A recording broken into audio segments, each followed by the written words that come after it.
ये जो अब निर्णय लिया गया है उसका आधार ये बताया जा रहा है, अखबार के जो रिपोर्टिंग्स है उसमें सरकार कह रही है कि कोविड के केसेस अब बिल्कुल नगण्य हो गए हैं, जीरो हो गए हैं, इसलिए अब कोई आवश्यकता नहीं है मास्क पहनने की, और इसीलिए उन्होंने एयरलाइंस कंपनियों को निर्देश दिया है कि आप अपनी भाषा में परिवर्तन कर लीजिए। क्या ये ऐसा ही है? देखिए, जहां तक मास्क मैंडेट की बात है, तो पहले तो यूनिवर्सल मास्किंग अपने आप में शुरू से ही मैं समझता हूं कि बहुत सेंसिबल स्टेप नहीं कहा जा सकता, ना ही साइंटिफिक स्टेप कहा जा सकता है। और अगर आपको याद होगा तो WHO ने शुरुआत में ही बोला था कि यूनिवर्सल मास्किंग की जरूरत नहीं है। सबसे पहले उन्होंने शुरुआत में ही बोला। फिर धीरे धीरे वो lockdown, social distancing, universal masking कैसे आ गया, इसका कोई वैज्ञानिक प्रमाण उन्होंने प्रस्तुत नहीं किया, लेकिन धीरे धीरे एक दूसरे की नकल करते गए लोग और वो यूनिवर्सल मास्किंग पे आ गए।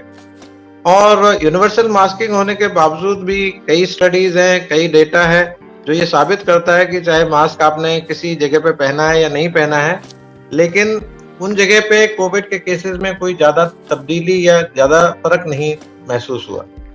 और सबसे बड़ी बात यह है कि मास्क जो है अपने आप में तकनीकी तौर पे इस काबिल नहीं है कि एक वायरस को रोकने की क्षमता रखते हो, खासकर रेस्पिरेटरी वायरसेस। और जैसा कि बाद में लोगों ने बताया, WHO ने भी बताया कि एरोसोल ट्रांसमिशन है, और अगर ऐसा हम मानते हैं कि एरोसोल ट्रांसमिशन है, वो भी एसिम्प्टोमेटिक के थ्रू भी है, तो उसके आधार पे इसको किसी भी तरह से वैध नहीं ठहराया जा सकता, क्योंकि ये जो आपका मास्क है वो कहीं ना कहीं आपके मास्क के साइड से कहीं से भी आराम से लीक कर सकती है एयर, और एयर लीक करती ही है।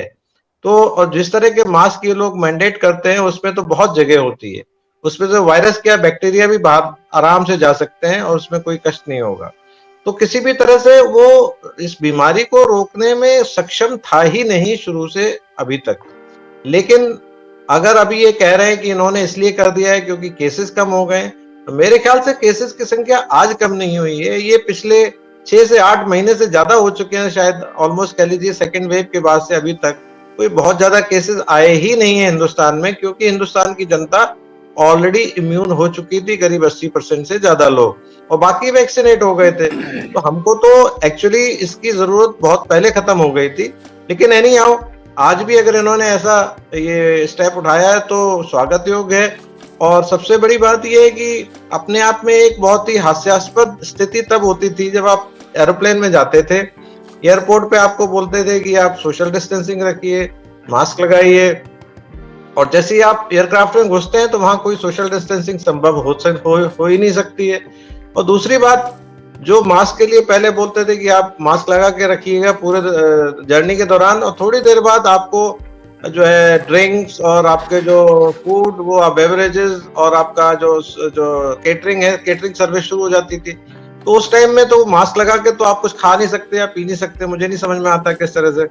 तो ये अपने आप में पहले से ही अवैज्ञानिक था, जब से केटरिंग और मास्क दोनों चीजें इकट्ठी नहीं चल सकती थी, जबकि ये काफी दिन से चल रही हैं।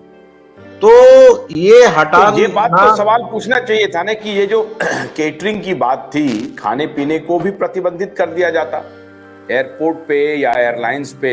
नहीं किया गया था शुरुआत में किया गया था प्रतिबंधित, लेकिन बाद में इन्होंने देखा कि भाई इनकी जो इकोनॉमी या कह लीजिए इनका जो कह लीजिए पैसा बनता है, बिजनेस है, वो तो कम हो रहा है। तो उन्होंने दोबारा खोल दिया है सारा केटरिंग, चाहे एयरपोर्ट्स के अंदर हो चाहे एयरक्राफ्ट के अंदर हो। जब वो खोल दिया तो मास्क उसके साथ इमीडिएटली अपने आप ही चला जाना चाहिए, कि दोनों चीजें साथ नहीं चल सकती क्या।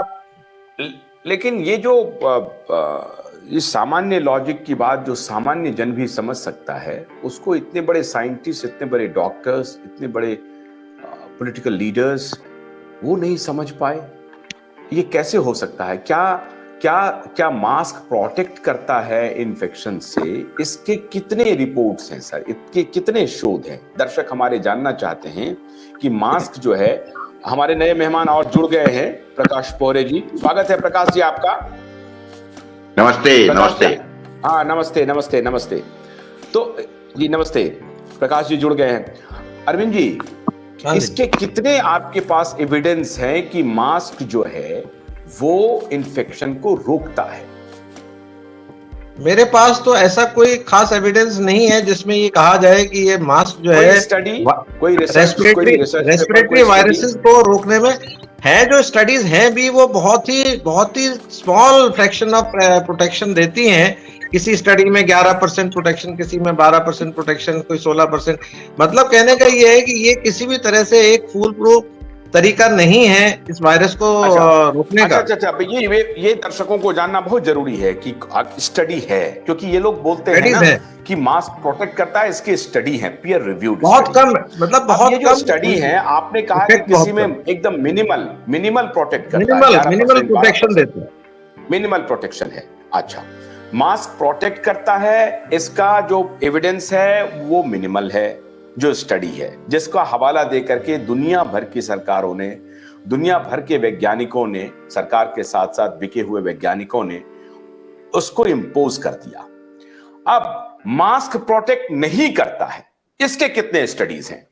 ये तो स्टडीज की जरूरत ही नहीं, इसको तो आपने पेंडेमिक में खुद ही देख लिया है ना। ये तो अपने आप को साबित हो गया। स्टडी जब आ गया कि 11% ही करता है, मिनिमल प्रोटेक्ट करता है, इसका मतलब सारे स्टडी ये कह रहे हैं कि मास्क प्रोटेक्ट नहीं करता है।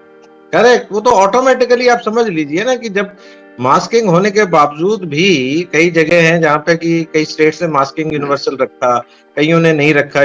खासकर यूनाइटेड स्टेट्स में ऐसे कई सारे जो है एग्जांपल्स दिखाई देते हैं, और उनके जो इंसिडेंस में कोविड के कोई फर्क नजर नहीं आया।